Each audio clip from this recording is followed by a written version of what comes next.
राधे राधे। आप सभी का स्वागत है दोस्तों। आज की बहुत ही सुंदर कथा इंद्र जी महाराज की अमृतवाणी में सुने कि भागवत की मंगलमयी चर्चा करने का शुभ अवसर मुझे प्राप्त हो रहा है। आप समस्त वैष्णव जनों को, हमारे श्री गोविंद राजपूत जी एवं उनके समग्र परिवार को इस भागवत कथा कराने का सौष्ठव अवसर प्राप्त है। ये हम आप सबका परम सौभाग्य है।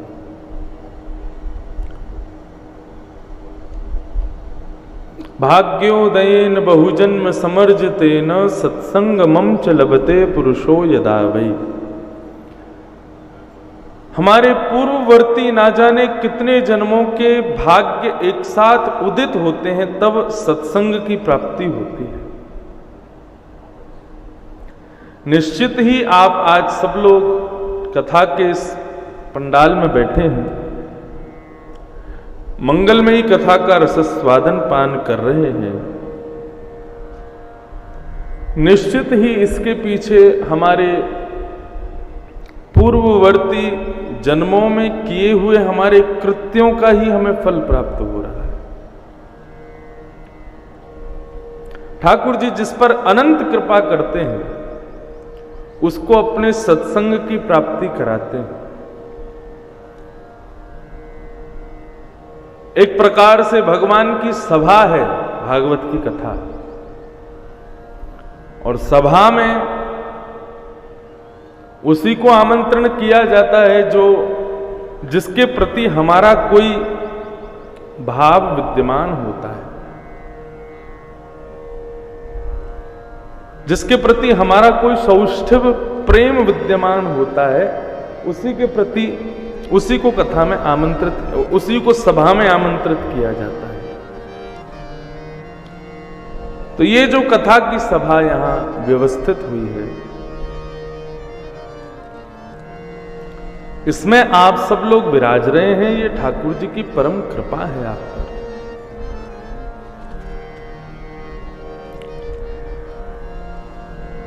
कल कथा का प्रथम दिवस था और शोभा यात्रा के अतिकाल के कारण कुछ ही समय हम आप सब लोग चर्चा कर पाए थे, पर आज मंगलमयी भागवत की मंगलमयी कथा का हम प्रारंभ करें। थोड़ा सा भाव महात्मा को प्रणाम करते हुए फिर कथा में प्रवेश करेंगे। भक्ति ज्ञान वैराग्य जब तीनों युवान हो गए तो कथा क्रम में नारद जी महाराज ने सनत कुमारों से पूछा कि महाराज, भागवत की कथा सुनने से कौन कौन से प्रकार के पापी लोग अपने पाप से मुक्त हो जाते हैं? के विशुद्ध्यन्ति वदन्तु मह्यम।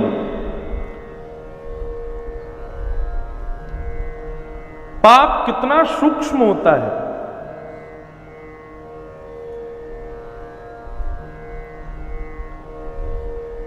कोई भी व्यक्ति पाप से बचता नहीं है कभी भी। प्रत्येक दिन अनंत पाप हमसे होते ही हैं। हम चाह करके भी उनसे मुक्त नहीं हो सकते। दैहिक पाप अलग है, मानसिक पाप अलग है, और जो हम कर रहे हैं वो पाप अलग है। न जाने कितने प्रकार के पाप हमसे रोज बनते हैं, रोज होते हैं।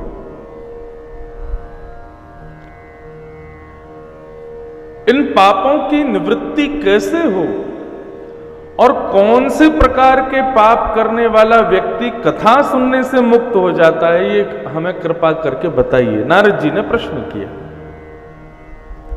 तब सनत कुमारों ने उत्तर देते हुए कहा, ये मानवा पाप कृतस्तु सर्वदा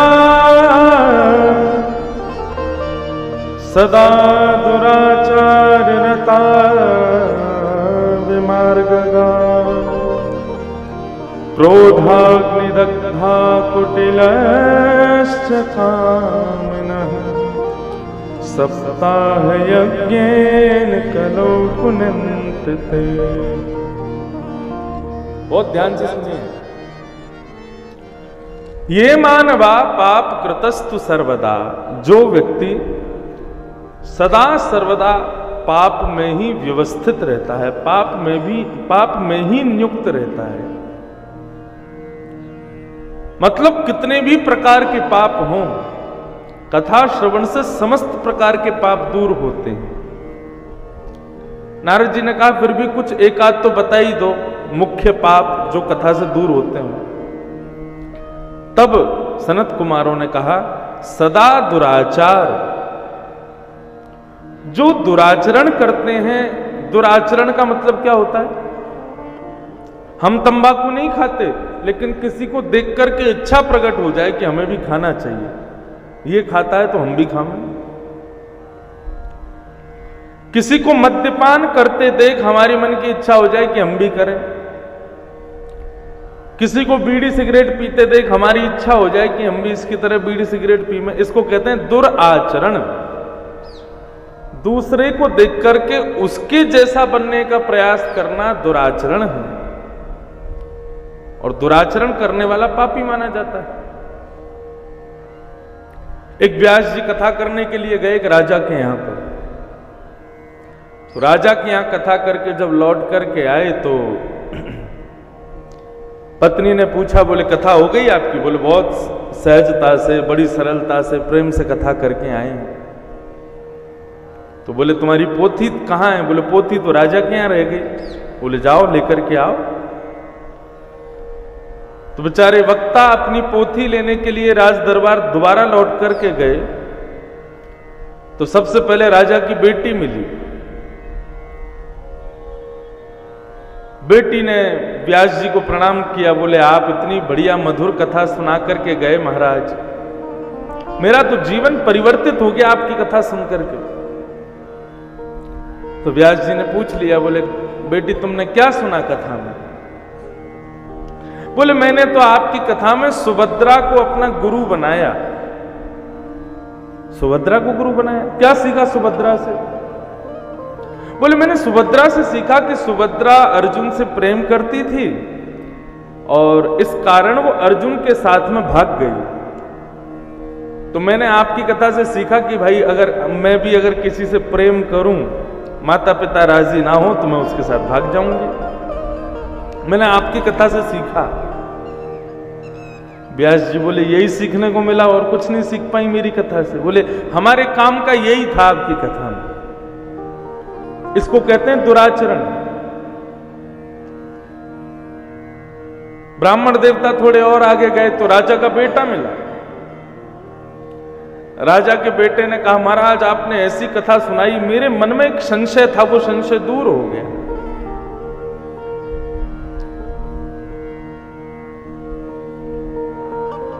माताएं जो भी पीछे से आमे वो सामग्री वहीं रख के वहीं बैठ जाओ।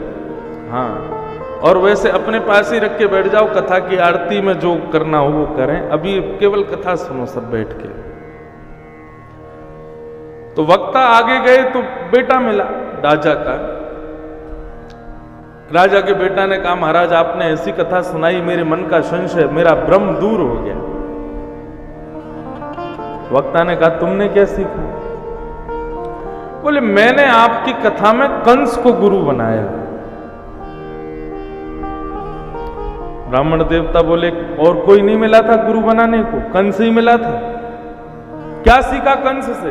बोले मैंने कंस से सीखा कि कंस पूर्ण रूपेण अपनी राज्य गद्दी पर बैठने के योग्य था, मथुरा के राजा बनने के योग्य था, लेकिन उसके पिता उग्रसेन उसको राज्य गद्दी नहीं दे रहे थे, तो कंस ने अपने पिता को पकड़ के जेल में डाल दिया। अब मैं भी ऐसा ही करने वाला हूं, मैं भी अपने पिता को पकड़ करके जेल में डालूंगा और मैं राज्य गद्दी पर बैठ जाऊंगा। कोई कहेगा कि गलत है तो कह दूंगा आपसे कथा में सुना था मैंने। हमारे व्यास जी कथा सुना के गए, उन्होंने ये युक्ति बताई।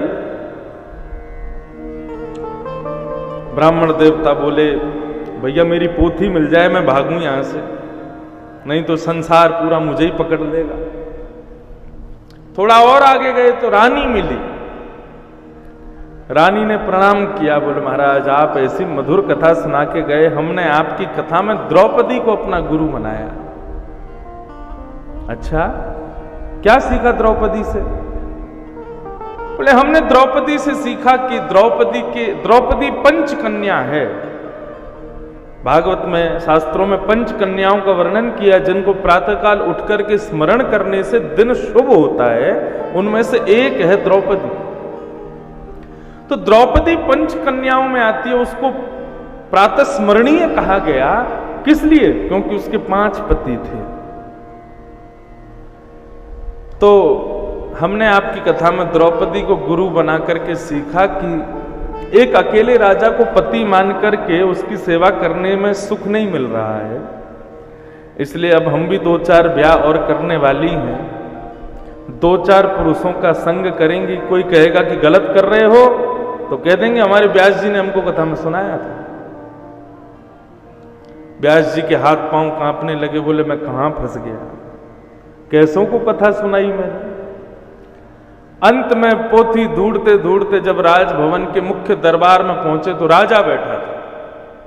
राजा ने कहा आइए आइए आइए, स्वागतम, आपकी पोथी यहीं रखी है मेरे पास।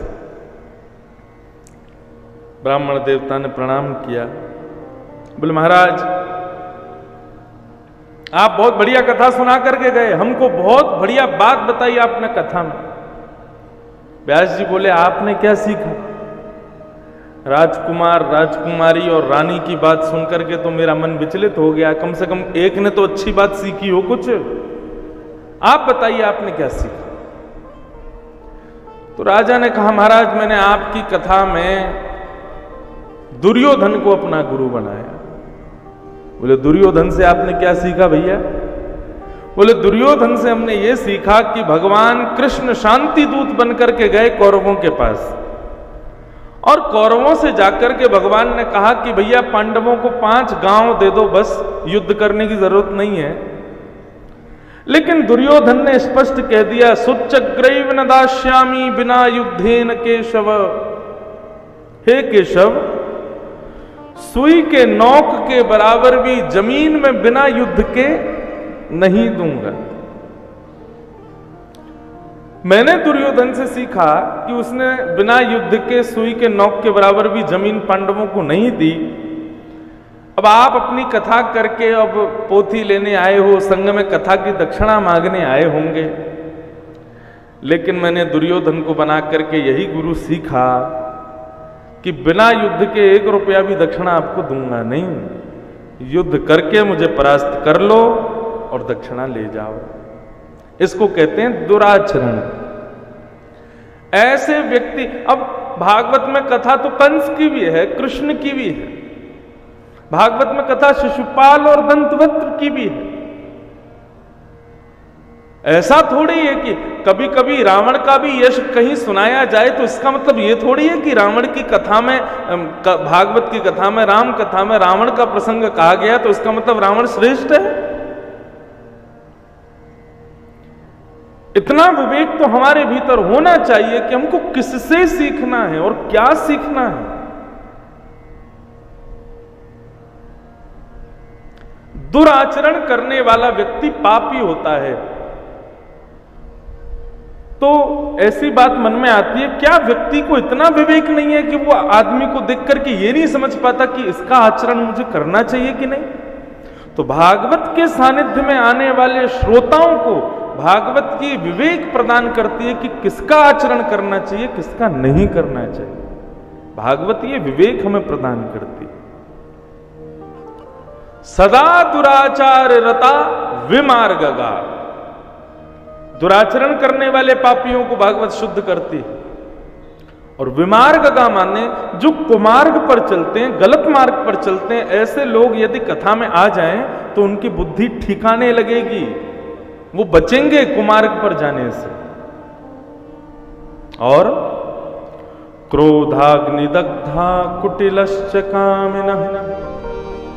क्रोधाग्निदग्धा,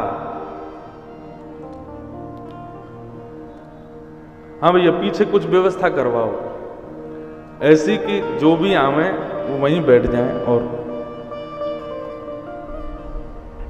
कल से काम कीजिए, यहां पर बीच में एक रस्सी की सुविधा करवाइए, क्योंकि हम क्या है, हम में एक बीमारी है, हम कथा भूल जाते हैं। और कब भूल जाते हैं? जब कोई डिस्टरबेंस होता है। तो इसलिए ऐसी व्यवस्था रखी जाए कि जो भी लोग हमें आकर के बस बैठ के कथा सुने, ना तो हमें दक्षिणा चाहिए ना हमें कुछ और चाहिए, बस हमारी कथा सुन लो 4 घंटा बैठ के, वही हमारी दक्षिणा है, वही हम पर कृपा है। और एक और बात, कल से हम कह नहीं पाए, लोग ये सोचते हैं कि महाराज जी ऐसा क्यों बोलते हैं, लेकिन ये बात हम अपने भाव की कहें, हमारे पैर मत छुआ कीजिए, आप दूर से प्रणाम कर लो हाथ जोड़ के। क्योंकि पैर छूने से क्या होता है, मानव के पुण्य क्षीण होते हैं। व्यक्ति जो पुण्य करता है, यदि उसके पैर स्पर्श कर लिए जाएं तो उसके पुण्य क्षीण हो जाते हैं। हम कोई ज्यादा पुण्य तो करते नहीं है, थोड़ी बहुत कथा आदि ये सब थोड़ा बहुत पुण्य कमाते हैं, व्यासपीठ से उतरते ही आप प्रणाम कर लेते हो, हम पे तो फिर कुछ बचता ही नहीं है। इसलिए दूर से ही प्रणाम करो सबको। प्रणाम का भाव किसके प्रति होना चाहिए? हमारे पूज्य पिताजी महाराज इतना सुंदर वर्णन करते हैं प्रणाम का। वे कहते हैं, जिसको देख करके आंखें खुद झुक जाएं, सिर अपने आप झुक जाए, उसको प्रणाम कहते हैं। जिसको देख करके प्रणाम करना पड़े वो प्रणाम श्रेष्ठ नहीं है। प्रणाम अपने आप हो जाए, जहां खड़े हो वहीं से सिर झुक जाए, हाथ जुड़ जाए, वो प्रणाम श्रेष्ठ है। उसके लिए स्पर्श जरूरी नहीं है कि आप जाकर के महाराज लोगों को स्पर्श करो, उनके पैर पकड़ोगे तब तक कृपा ही नहीं होगी, ऐसा नहीं है। राम जी जब लंका प्रस्थान कर रहे थे तो बानरों की परीक्षा ले रहे थे कि कौन बानर सर्वश्रेष्ठ है, और सीता जी की सुध लाने के लिए लंका कौन जाएगा। सब बानरों ने हाथ खड़ा कर दिया, हम जाएंगे हम जाएंगे हम जाएंगे। असंख्य बानर थे, तो बानरों से रघुनाथ जी ने कहा, एक काम करो, लंबी लाइन लगाओ और एक एक करके हमारे आगे आकर के अपना पौरुष दिखाओ, अपना बल दिखाओ, जिसका बल हमको श्रेयस्कर लगा हम उसको भेजेंगे। तो बानरों में लगी होड़, महाराज हम आगे जाएंगे हम आगे जाएंगे, हम पहले अपना पौरुष दिखाएंगे, हम पहले पौरुष दिखाएंगे। बानर लाइन लगा ही नहीं पाए, आपस में लड़ते झगड़ते ही रह गए कि हम पहले रघुनाथ जी के सामने जाएंगे। लेकिन उन सब बानरों की सेना में सबसे अंत में पीछे गुपचुप बिल्कुल अपने थोड़ी पर हाथ रखे हनुमान जी महाराज बैठे हुए थे, कुछ नहीं कर रहे थे, एकांत में बैठ करके ठाकुर जी का स्मरण कर रहे थे। रघुनाथ जी की जैसी दृष्टि पड़ी सबसे दूर बैठे हुए श्री हनुमान जी महाराज पर, रघुनाथ जी ने तुरंत जामवंत जी को कहा कि इन सब बानरों को बोलो सब शांत हो जाएं, हमारी सीता जी की सुध लाने वाला हमको मिल गया। बोले कौन मिला? बोले सबसे पीछे खड़े हुए श्री हनुमान जी, वे ही सीता सुध लेकर के आएंगे, वे ही योग्य हैं इसके। तो ठीक उसी प्रकार भागवत जी हो, चाहे कोई श्रेष्ठ संत बैठा हो, वो अपने श्रेष्ठ शिष्य को, श्रेष्ठ आशीष के अधिकारी को नेत्रों से ही खोज लेते हैं। जरूरत नहीं है उनके सन्मुख जाने की, उनको प्रणाम करने की, उनको खोज करके उनके चरणों में सिर झुकाने की। जिस पर उनको अपना आशीष देना है वो अपने आप खोज के दे देते हैं, उसके लिए आपको कुछ करने की आवश्यकता नहीं है। मुख्यता यहां पर हमारे प्रणाम की नहीं है, मुख्यता यहां पर 4 घंटा आप बैठ करके श्रवण करो, कथा क्या वो ज्यादा मुख्य है, उसका श्रवण करिए प्रेम से। तो क्रोधाग्नि दग्धा, यहां पापों का वर्णन किया जा रहा है कि कौन कौन से प्रकार के पाप कथा से दूर होते हैं। तो पहला आया था दुराचरण, दूसरा आया था कुमार्ग, और तीसरा आया है क्रोधाग्नि दग्धा। जो सदा सर्वदा क्रोध अग्नि में जलता रहता है, भयंकर गुस्सा जिसके अंदर है, ऐसा व्यक्ति पापी माना जाता है। क्रोध हर प्रकार का क्रोध पाप नहीं होता, लेकिन भयंकर क्रोध और एक बात को लेकर के बहुत लंबे समय तक गुस्सा रहना, क्रोध में रहना, ये पाप का कारण है। क्रोध कौन सा अच्छा है? घटिकत द्वयम, बहुत बहुत थोड़े समय का क्रोध अच्छा है। क्रोध होना चाहिए। क्रोध नहीं होगा तो फिर आप किसी को नियंत्रित नहीं कर पाओगे। लेकिन भयंकर क्रोध पाप का कारण बनता है। और जिन लोगों को भयंकर क्रोध आता है, बहुत ज्यादा गुस्सा आता है, जो क्रोध में भर करके महाराज कुछ भी अनाप शनाप अनर्गल बोल देते हैं, किसी को भी मारते हैं, कहीं भी कुछ भी फेंक देते हैं, इस प्रकार से क्रोध करने वाले लोगों को भगवत सानिध्य लेना चाहिए, भागवत की शरण में आना चाहिए। क्या होगा? भागवत धीरे धीरे उनके क्रोध को शांत करेगी। क्रोधाग्निदग्धा कुटिलश्च कामिनः। कुटिल किसको कहते हैं? कपटी को, जो स्वयं के दुख से दुखी नहीं है, दूसरे के सुख से ज्यादा दुखी है। वो इतना प्रसन्न क्यों है, वो इतना अच्छा क्यों है, वो इतना खुश क्यों है, इन बातों को लेकर के जो दुखी हैं, ऐसे कुटिल लोग ये भी पापी माने जाते हैं और भागवत के सानिध्य में आके ये भी मुक्त हो जाते हैं। कामिनः, भयंकर कामी व्यक्ति भी यदि कथा का आश्रय ले तो उसका काम रोग दूर होता है।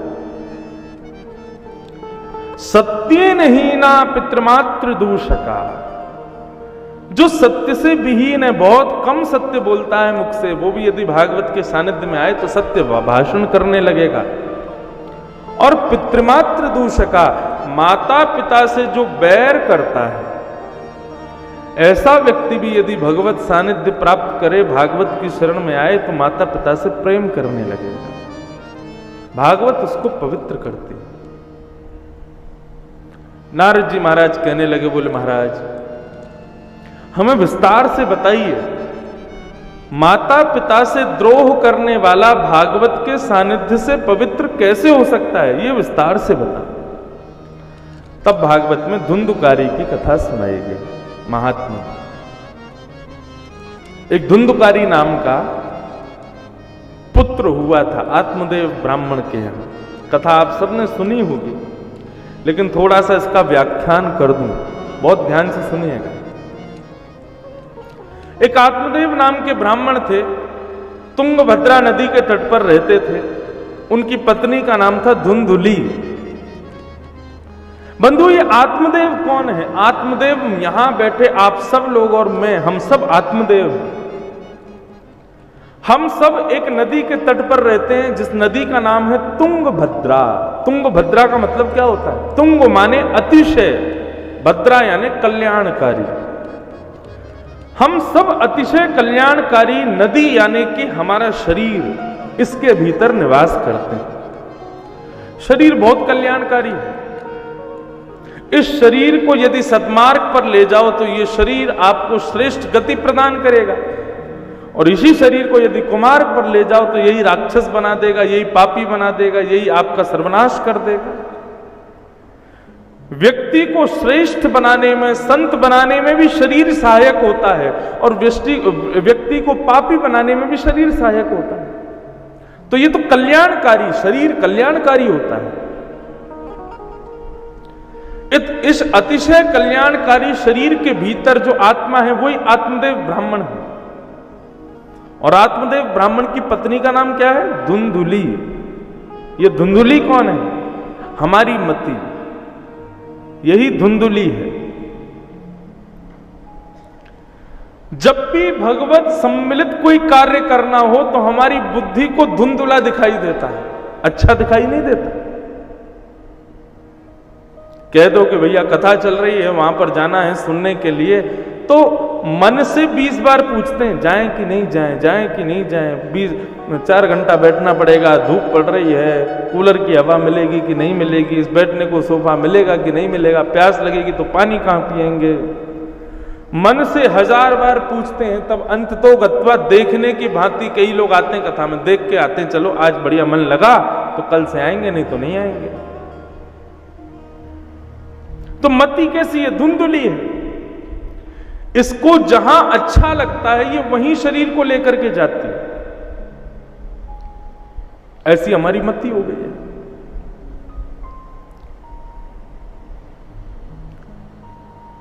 तो आत्मदेव कौन? हमारी आत्मा। तुंगभद्रा नदी कौन? हमारा शरीर। और इस आत्मदेव की पत्नी कौन? हमारी बुद्धि, जिसको धुंधला दिखाई देता, उसका नाम ही है धुंधली।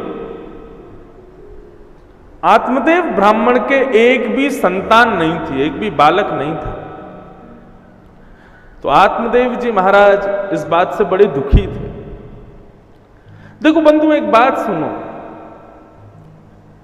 आप जो चाहते हैं भगवान यदि आपको वो प्रदान कर दें तो ये भगवान की कृपा, और आप जो चाहते हैं वो भगवान यदि आपको प्रदान ना करें तो ये भगवान की अति कृपा। क्यों? आप यदि कुछ चाहते हो और ठाकुर जी आपको वो वस्तु प्रदान कर रहे हैं, इसका मतलब क्या है? भगवान से आप जाकर के कहते हो प्रभु ऐसा ऐसा दे दो, तो भगवान कहते ठीक है ले लो। लेकिन आप भगवान से जाकर के कहो कि प्रभु ऐसा ऐसा दे दो, और भगवान वो ना दे करके कुछ और दें, तो इसका मतलब क्या है? आपकी जिम्मेवारी ठाकुर जी ने उठा रखी है। तू जो मांगेगा वो नहीं दूंगा, मुझे जो ठीक लगेगा मैं वो दूंगा। मां का स्वभाव कैसा होता है? बालक अंकल आंटी से कहे चिप्स दिलवा दो तो वो दिलवा देते हैं उसको, लेकिन मां से कहे चिप्स दिलवा दो, मां नहीं दिलवाती। क्यों? पेट खराब हो जाएगा, तेरे को रोग हो जाएगा, तेरे को बुखार चढ़ाएगा, उल्टी हो जाएगी, आदत बुरी लग जाएगी, आदि आदि सब बात।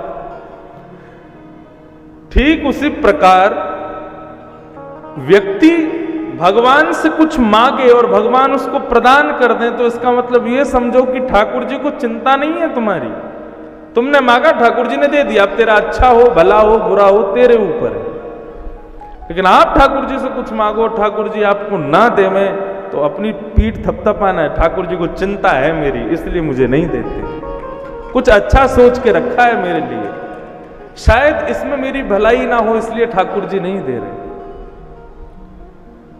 संसार में आधे से ज्यादा लोग दुखी क्यों हैं? वो इसीलिए दुखी हैं क्योंकि वो जो चाहते हैं वो उनको प्राप्त होता नहीं। वो इसी कारणवश मंदिर जाना बंद कर देते हैं, ठाकुर जी की कथा सुनना बंद कर देते हैं, नास्तिक प्रवृत्ति के हो जाते हैं। लेकिन वो इस बात को क्यों नहीं समझ पाते कि ठाकुर जी ने कुछ भला सोच के रखा है, कुछ अच्छा सोच के रखा है, इसलिए तुमको वो वस्तु नहीं मिली। आप खुद विचार करो, हम सबके जीवन में कभी ना कभी ऐसा होता है कि हम कुछ वस्तु मांगना चाहते हैं ठाकुर जी से, और ठाकुर जी अगर नहीं देते उस समय बहुत बुरा लगता है, लेकिन कुछ समय बाद ऐसा लगता है यार अच्छा हुआ, वो यदि आज यहां होता या ऐसा मेरे साथ हो गया होता जो मैंने सोचा था, तो आज शायद इतना अच्छा ना होता। ये होता है कि नहीं होता? सबके संग होता है। इसलिए ठाकुर जी से मांगो, लेकिन ठाकुर जी यदि नहीं देना अपने ऊपर बड़ी कृपा समझो।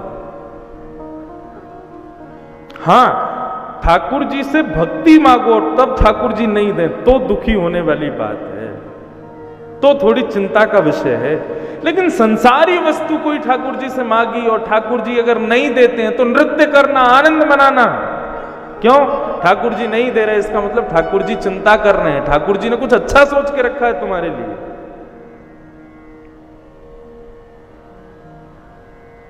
ठाकुर जी बड़े कृपालु हैं, बड़े दयालु हैं, वो सबकी भला सोच के रखते हैं, सबके लिए अच्छा सोच के रखते हैं।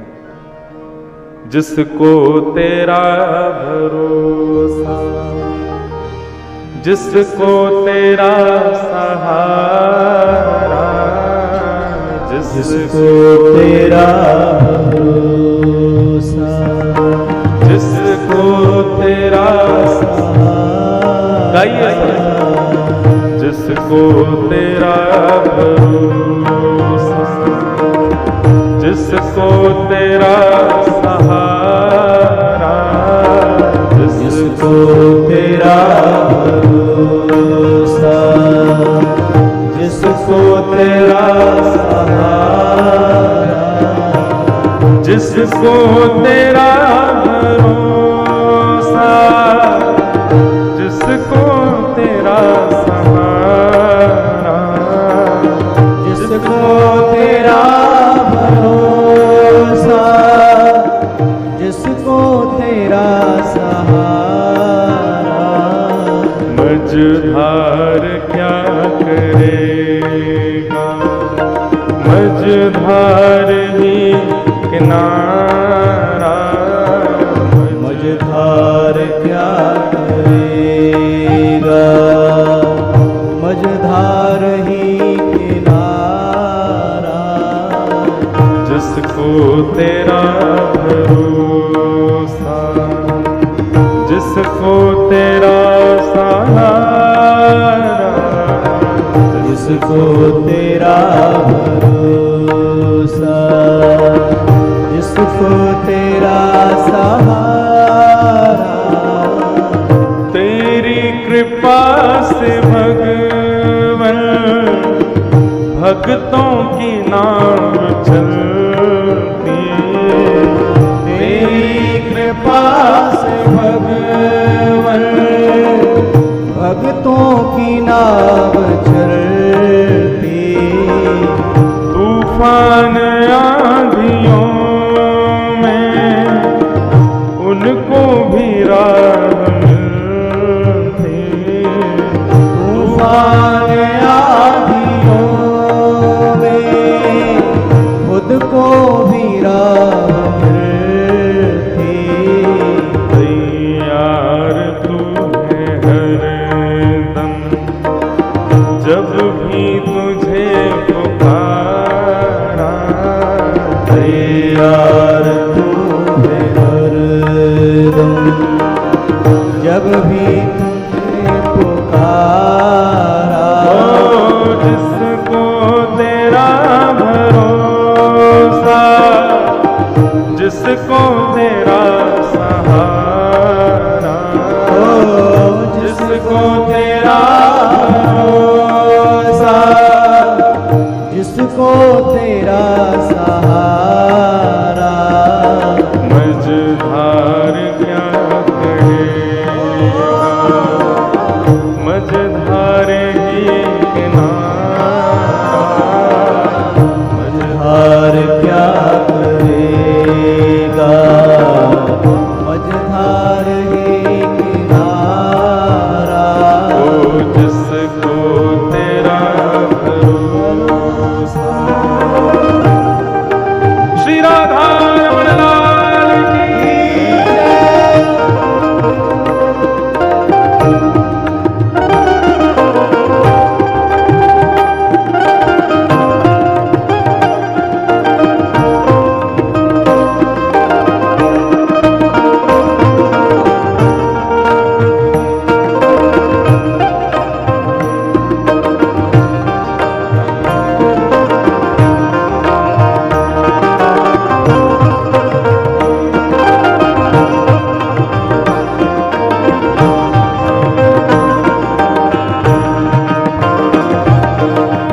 जिसका भी हाथ पकड़े प्रभु छूटने न देते, जिसका भी हाथ पकड़े प्रभु छूटने न देते, बांधी जो डोर उसको फिर टूटने न देते, बांधी जो डोर उसको फिर टूटने न देते, आओ प्रभु शरण में, प्रभु नाम सबसे प्यारा, आओ प्रभु शरण में, प्रभु नाम सबसे प्यारा, जिसको तेरा भरोसा, जिसको तेरा सहारा, जिसको तेरा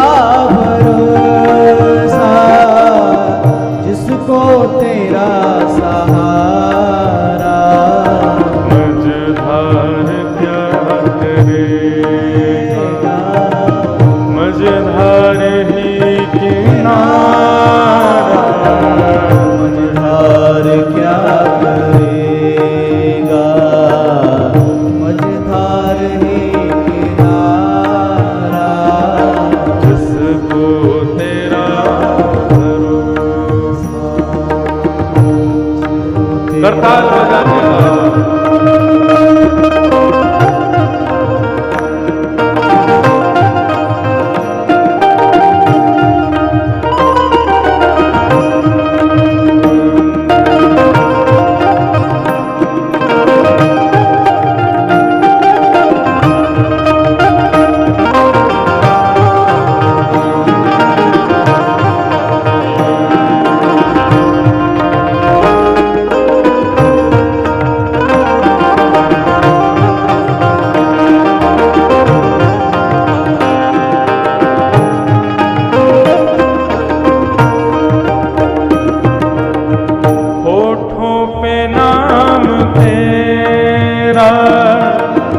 दिल में उमंग तेरे, होठों पे नाम तेरा, दिल में उमंग तेरे, ओ अलमस्त सारहूं मैं, छाई तरंग तेरे, अलमस्त सारहूं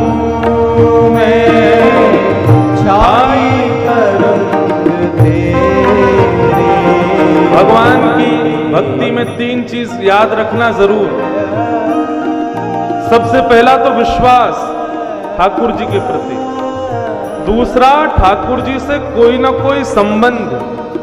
जब तक संबंध नहीं बनाओगे तब तक भक्ति में प्रवेश नहीं कर पाओगे। तो पहला तो विश्वास, दूसरा संबंध और तीसरा समर्पण। ठाकुर जी के आगे सब कुछ न्योछावर कर दो। ये 3 भक्ति की धाराएं हैं। जब तक इनमें व्यवस्थित नहीं होगे आप भक्त नहीं बन पाओगे। तो क्या क्या जरूरी है? विश्वास, संबंध और समर्पण। ये 3 चीज लाओ। इसके बाद क्या होगा? भगवान अपने भक्तों का परिचय देते हैं। मेरे भक्त कौन है? भगवान कहते हैं वाक्गदा द्रवते यश्च चित्तम रुदत्य भिक्षणम हसति क्वचिच्च विलज्ज उद्गायति नृत्यते च मदभक्ति युक्तो भुवनम पुनातु। कथा सुनने के बाद भी चिंता में बैठे हो, कथा सुनने के बाद भी टेंशन जा नहीं रही है, तो आपने कथा सुनी ही नहीं है। कथा सुनने के बाद में कैसा होता है व्यक्ति? बोले मेरा सुमिरन हरि करे मैं पावा विश्राम। ठाकुर जी पर पूर्ण भरोसा है, उसके बाद विश्राम हो जाओ, चिंता से विश्रांति ले लो। ये भक्त का लक्षण है। कथा के बाद भी चिंता में रहे, कथा के बाद भी टेंशन में रहे, कथा के बाद भी उलझन में रहे, वो श्रोता नहीं है महाराज। अलमस्त सारहूं मैं, छाई तरंग तेरी, अलमस्त सारहूं मैं, छाई तरंग तेरी, रोशन है काली रातें, रोशन है काली रातें, पाकर तेरा उजाला, रोशन है काली रातें, पाकर तेरा उजाला, जिसको तेरा भरोसा, जिसको तेरा सहारा, जिसको तेरा भरोसा, जिसको तेरा सहारा, प्यारे जिसको तेरा भरोसा, जिसको तेरा सहारा, जिसको तेरा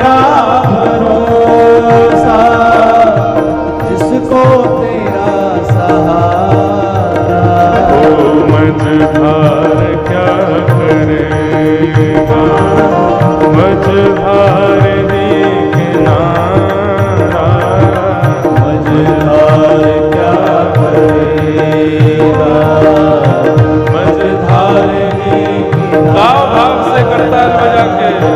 जिसको तेरा भरोसा, जिसको तेरा सहारा, जिसको तेरा भरोसा, जिसको तेरा सहारा।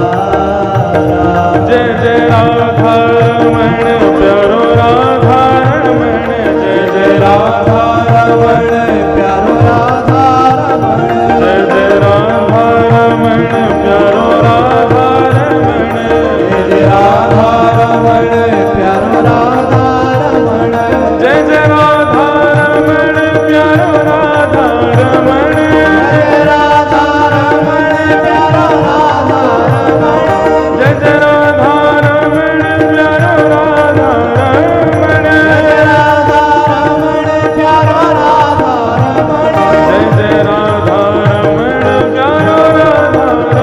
राधा रमण, जय राधा रमण प्यारो राधा रमण, जय जय राधा रमण प्यारो राधा रमण, जय राधा रमण प्यारो राधा रमण, ओ जय जय राधा रमण प्यारो राधा रमण, जय राधा रमण प्यारो राधा रमण, जय जय राधा रमण प्यारो राधा रमण, जय राधा रमण प्यारो राधा रमण, जय जय राधा रमण प्यारो राधा रमण, जय राधा रमण प्यारो राधा रमण, जय जय राधा रमण प्यारो राधा रमण, जय राधा रमण प्यारो राधा रमण, जय जय राधा रमण प्यारो राधा रमण। जय राधा रमण प्यारो राधा रमण। अच्छा, कल तो आप लोगों पे बहाना था कि आप लोग शोभा यात्रा में चल के आए थे, इसलिए ताली नहीं बजा रहे थे, इसलिए प्रेम से नहीं गा रहे थे। आज तो खूब आनंद से विराज रहे हो। अच्छा, एकादशी की वजह से नहीं बजा रहे हैं, यह व्रत रखा है लोगों ने। अरे एकादशी के दिन तो और तेज ऊर्जा से कीर्तन होना चाहिए। कुछ ज्यादा नहीं मांग रहे हैं, केवल इतना मांग रहे हैं, करताल बजा के भाव निमग्न होकर के गाओ।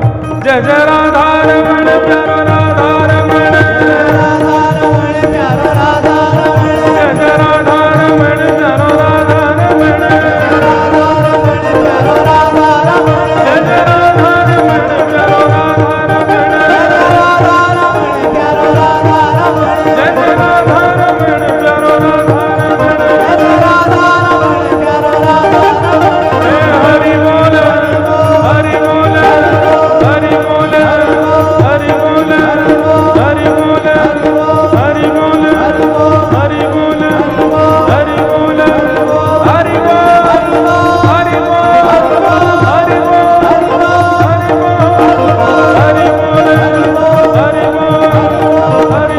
हरि बोल हरि जिसको तेरा भरोसा, जिसको तेरा सहारा। बंधु, आज एकादशी है और एकादशी कई लोग कई प्रकार से मनाते हैं, लेकिन अधिकतर लोग क्या करते हैं, व्रत रखते हैं और केवल फलाहार खाकर के एकादशी करते हैं। लेकिन एक बात हमारी सुनिएगा,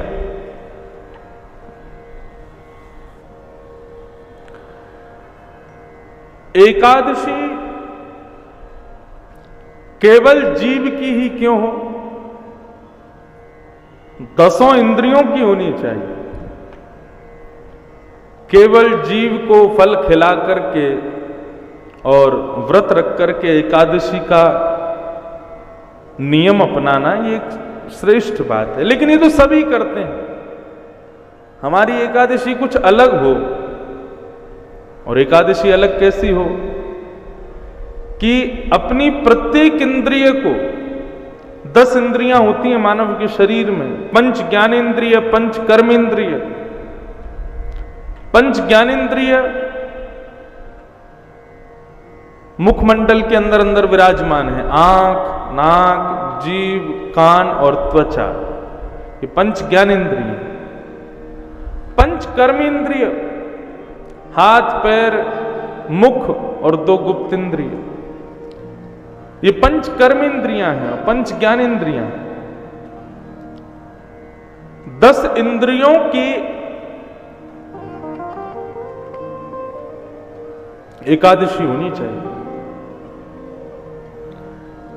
एकादशी पर फलाहार खाइए वो एक बात है, लेकिन हर एकादशी पर कुछ नया क्या कीजिए। बोले आज की एकादशी को आंखों को भी एकादशी करवाओ, तो आंखों की एकादशी कैसी हो कि आज सुबह से शाम तक केवल ठाकुर जी का दर्शन करेंगे, वैष्णवों का दर्शन करेंगे, भक्तों का दर्शन करेंगे, जिनके सिर पर तिलक विराजमान है, जो ठाकुर जी के वैष्णव भक्त हैं, गले में कंठी पहनते हैं, ऐसे भक्तों का ही दर्शन करेंगे। आज पूरा दिन और कुछ नहीं करेंगे, केवल ठाकुर जी का और ठाकुर जी के भक्तों का दर्शन। इसको कहते हैं नेत्रों की एकादशी हो गई। कानों की एकादशी, अगली एकादशी आवे तो उसमें क्या करो, बोले कानों से केवल हरिनाम संकीर्तन सुनो, ठाकुर जी की मंगलमयी चर्चा सुनो, ठाकुर जी की कथा सुनो, कानों की एकादशी। मुख की एकादशी तो मौन, एकादशी प्रारंभ होते ही मौन हो जाओ, आज कुछ नहीं बोलेंगे, और बोलेंगे तो क्या बोलेंगे, केवल जय श्री कृष्ण बोलेंगे, जय श्री राधे बोलेंगे, ठाकुर जी का नाम बोलेंगे, ठाकुर जी की कथा बोलेंगे, उसके अलावा संसार की कोई चर्चा आज बोलनी ही नहीं है। बंधुओं, इस प्रकार प्रत्येक इंद्रिय से यदि हम लोग एकादशी रखें तो हमारी एक भी इंद्रिय पाप युक्त नहीं रहेगी, वो पाप मुक्त हो जाएगी। केवल फलाहार की एकादशी वो एक सामान्य एकादशी, एकादशी पर प्रत्येक इंद्रिय को प्रवृत्त करो ठाकुर जी के भजन में। तो हम लोग चर्चा कर रहे थे कि भगवान यदि हमारी मांगी वस्तु प्रदान करें तो भगवान की कृपा, और यदि नहीं दें तो अति कृपा। ठाकुर जी पर विश्वास रखो, कुछ अच्छा सोच के रखा होगा उन्होंने, इसलिए नहीं दे रहे जो आप चाहते हो वो। तो आत्मदेव के यहां पुत्र नहीं था, लेकिन आत्मदेव को इस बात की बड़ी आत्मग्लानि थी कि मेरे घर पुत्र क्यों नहीं है। अंततो गत्वा आत्मदेव ने ऐसा विचार किया कि अपने प्राणों का परित्याग करने का भाव रखा। पुत्र नहीं प्राप्त होगा तो मैं अपने प्राणों का परित्याग कर दूंगा। प्राणों का त्याग जो व्यक्ति स्वयं से करता है उस व्यक्ति को 2000 वर्ष के लिए प्रेत बनना पड़ता है। भगवान के द्वारा प्रदान मृत्यु को ठुकरा करके जो व्यक्ति स्वयं से स्वयं को मार देता है, आत्महत्या कर लेता है, ऐसा व्यक्ति वर्षों तक प्रेत योनि में भटकता है। आत्महत्या जघन्य अपराध है। भगवान बड़ी मेहनत करके, बड़ी आपकी याचनाएं सुन करके तब आपको देह प्रदान करते हैं, आपको मानव बना करके भेजते हैं, आपको ये शरीर देते हैं। इस शरीर से कुछ अच्छा तो किया नहीं, भगवान का भजन तो किया नहीं, कुछ श्रेष्ठ तो किया नहीं, और भगवान जब तुम्हारे लिए मृत्यु भेजना चाह रहे हैं उसको ठुकरा करके तुमने अपने आप ही अपने आप को मार लिया। जघन्य अपराध माना जाता है। ऐसा कहते हैं उस व्यक्ति के लिए फिर बहुत कथाएं करवानी पड़ेंगी तब जाकर के वो प्रेत योनि से मुक्त होगा, नहीं तो प्रेत में ही रहेगा। ठाकुर जी दंड रूप में उसको प्रेत बनाते हैं, इसलिए आत्महत्या नहीं करनी चाहिए। लेकिन आत्मदेव ब्राह्मण पुत्र नहीं प्राप्त हुआ इस बात से दुखित होकर के आत्महत्या करने को वन में चले गए। बहुत ध्यान से सुनिए सब लोग, इधर देखो, इधर देखो, इधर देखो, यहीं देखो बस, और कहीं मत देखो, सावधानी से सुनिए। हमारे पीछे ठाकुर जी है ना, इनको देखते देखते कथा सुनोगे तो आपको सत्य बता रहे हैं, ठाकुर जी की आंख झपकती हुई दिखाई देंगी, कभी हाथ हिलता हुआ दिखाई देगा, ठाकुर जी का अनुभव होगा, इसीलिए ये पीछे विराज रहे हैं। इनका ऐसा अनुभव आपको हो, उसके लिए कथा बिल्कुल एकाग्र चित्त से सुनिए। और यदि आपको कोई हलचल दिखाई देना तो फिर किसी से कहना मत, अपने मन में ही रखना, उस हलचल को अपने नेत्रों में छुपा लेना, बस किसी से कहना मत। हमको पता है वो करते हैं, और जो बहुत भाव से श्रवण करते हैं उनको अनुभव होता है। क्यों? क्योंकि कथा